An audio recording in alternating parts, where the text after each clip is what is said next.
Hello बच्चों, चलिए प्रश्न को पढ़ते हैं। इसमें लिखा है त्रिज्या r की वृत्ताकार कक्षा में गति करता हुआ एक इलेक्ट्रॉन 1 सेकंड में n चक्कर लगाता है, तो इससे केंद्र पर उत्पन्न चुंबकीय क्षेत्र कितना होगा। तो बच्चों ये हमें चार विकल्प दिए गए हैं और उस वृत्तीय पथ के केंद्र पर जो है कितना चुंबकीय क्षेत्र उत्पन्न होगा ये हमको बताना है। तो चलिए बच्चों, सबसे पहले इस प्रश्न की मूल अवधारणा देख लेते हैं।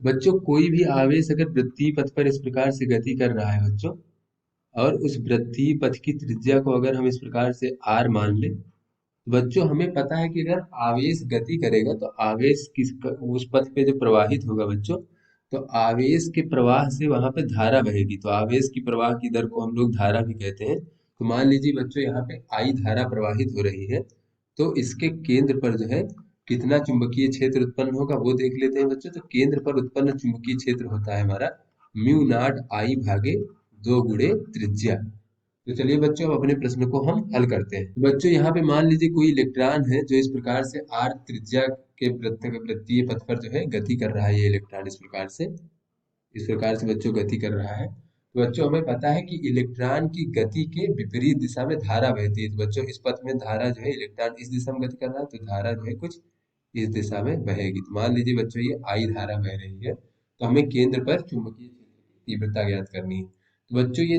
I धारा कितनी होगी, तो हमें पता है कि जो आवेश प्रवाह की दर होती है वही हमारा धारा कहलाता है। आवेश प्रवाह की समय दर, अर्थात बच्चों 1 सेकंड में किसी बिंदु से कितना आवेश गुजर रहा है, यही हमारी धारा होती है। समय दर को धारा कहते हैं। बच्चों इस वृत्तीय पथ पर अगर हमें धारा का मान ज्ञात करना है, तो किसी भी बिंदु पर अगर हम देखें तो वहां से 1 सेकंड में कितना आवेश प्रवाहित हो रहा है। तो बच्चों यहाँ पे इलेक्ट्रॉन इस वृत्तीय पथ पर चक्कर लगा रहा है, तो इलेक्ट्रॉन का आवेश हमने ई माना है। तो बच्चों यहाँ प्रश्न में दिया गया है कि 1 सेकंड में वो जो है एन चक्कर लगाता है।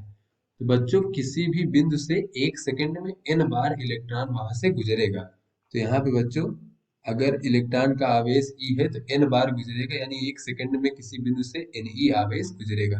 तो 1 सेकंड में प्रवाहित आवेश कितना होगा। तो बच्चों 1 सेकंड में एन बार चक्कर लगाता है इलेक्ट्रॉन, और एक इलेक्ट्रॉन का आवेश ई है, तो 1 सेकंड में प्रवाहित आवेश एन ई हो जाएगा। और यही बच्चों हमारा जो है धारा होता है, आवेश प्रवाह की समय दर।